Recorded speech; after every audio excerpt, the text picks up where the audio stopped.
आज हम 20वीं सदी के इतिहास के एक ऐसे अहम किरदार की बात करने जा रहे हैं जिन्होंने भारत के मुस्तकबिल को एक शक्ल दी। जी हां, जवाहरलाल नेहरू।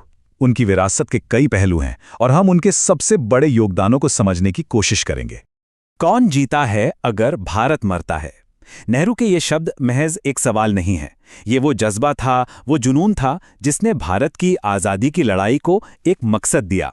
तो चलिए इसी भावना से शुरुआत करते हैं। तो हम नेहरू की विरासत को 3 खास हिस्सों में देखेंगे। पहले स्वतंत्रता की लड़ाई में उनका किरदार, फिर आधुनिक भारत की नींव रखने में उनका योगदान और आखिर में दुनिया के मंच पर भारत को एक नई पहचान देना। और अंत में देखेंगे कि उनकी विरासत आज कितनी अहम है। तो सबसे पहले बात करते हैं उस संघर्ष की जिसने नेहरू को वो बनाया जो वो थे, यानी भारत की आज़ादी की लड़ाई। एक नौजवान क्रांतिकारी से वो कैसे इस आंदोलन के सबसे बड़े नेताओं में से एक बन गए। ये टाइमलाइन उनकी पूरी यात्रा दिखाती है। देखिए, 1920 में जब वो गांधी जी के आंदोलन से जुड़े, तब से लेकर 1942 के भारत छोड़ो प्रस्ताव का ड्राफ्ट तैयार करने तक, ये साफ है कि वो सिर्फ एक फॉलोअर नहीं थे, बल्कि धीरे धीरे आंदोलन के मुख्य रणनीतिकार बन गए थे। अब जरा सोचिए, एक मुकदमे के दौरान जब उन पर अंग्रेजी हुकूमत के खिलाफ साजिश का इल्जाम था, तो नेहरू ने कहा, मेरा कोई और काम नहीं है सिवाय इसके कि मैं इससे लड़ूं। ये सिर्फ एक बयान नहीं था, ये उनकी पूरी जिंदगी का मकसद था। तो आज़ादी तो मिल गई, लेकिन अब जो चुनौती सामने थी वो शायद उससे भी बड़ी थी। एक ऐसे देश को अपने पैरों पर खड़ा करना जो गरीबी और बंटवारे से जूझ रहा था। और यहीं से नेहरू की दूसरी और शायद सबसे अहम भूमिका शुरू होती है, एक मॉडर्न भारत के निर्माता की। नेहरू का जो आइडिया था वो था मिश्रित अर्थव्यवस्था का, मतलब प्राइवेट कंपनियां भी काम करें, लेकिन जो बड़े और ज़रूरी उद्योग हैं जैसे स्टील, बिजली, बड़े बांध, वो सरकार के कंट्रोल में रहें। मकसद एकदम साफ था, देश का विकास सिर्फ कुछ लोगों के मुनाफे के लिए नहीं, बल्कि पूरे समाज की भलाई के लिए होना चाहिए। और इस सोच को जमीन पर उतारने के लिए 5 वर्षीय योजनाएं यानी 5 ईयर प्लान्स बनाए गए। पहली योजना का फोकस खेती और सिंचाई पर था, ताकि देश में अनाज की कमी को दूर किया जा सके। और जब पेट भरने की चिंता थोड़ी कम हुई, तो दूसरी योजना ने भारी उद्योगों की नींव रखी, जिससे भारत आत्मनिर्भर बन सके। और इसका असर भी देखा, वो भी काफी जल्दी। पहली ही पंचवर्षीय योजना में भारत की जीडीपी ग्रोथ रेट 3.6% पर पहुंच गई, जबकि टारगेट सिर्फ 2.1% का था। एक नए आज़ाद हुए देश के लिए ये वाकई एक बहुत बड़ी कामयाबी थी। लेकिन नेहरू का विजन सिर्फ फैक्ट्रियों और बांधों तक ही नहीं था।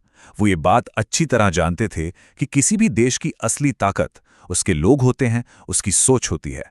और इसीलिए आईआईटी जैसे बेहतरीन संस्थानों की नींव रखी गई, ताकि भारत सिर्फ एक औद्योगिक देश ना बने, बल्कि विज्ञान और टेक्नोलॉजी में भी दुनिया से कदम मिलाकर चले। तो जब देश अंदर से मजबूत हो रहा था, उसी वक्त नेहरू दुनिया के मंच पर भारत के लिए एक स्वतंत्र और मजबूत जगह बना रहे थे। ये वो दौर था जब दुनिया 2 हिस्सों में बटी थी, अमेरिका और सोवियत संघ। नेहरू ने भारत के लिए एक तीसरा रास्ता चुना। उनकी विदेश नीति की जो बुनियाद थी वो था पंचशील का सिद्धांत। ये असल में 2 देशों के बीच शांति और दोस्ती के साथ रहने के 5 नियम थे। आप कह सकते हैं कि ये एक तरह का नैतिक कंपास था।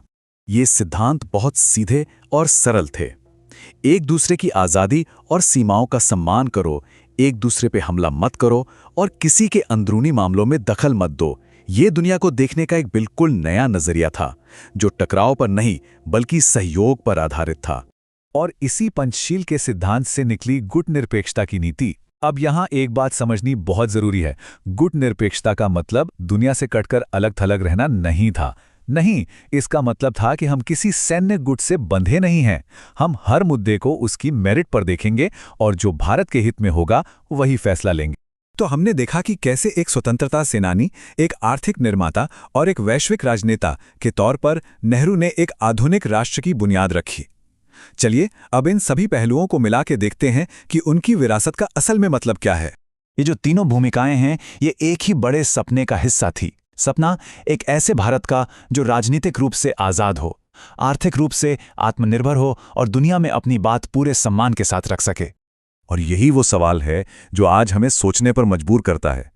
नेहरू ने जो नींव रखी थी लोकतंत्र की, वैज्ञानिक सोच की और आत्मनिर्भरता की, वो आज के भारत की चुनौतियों और कामयाबियों को किस तरह से प्रभावित कर रही है।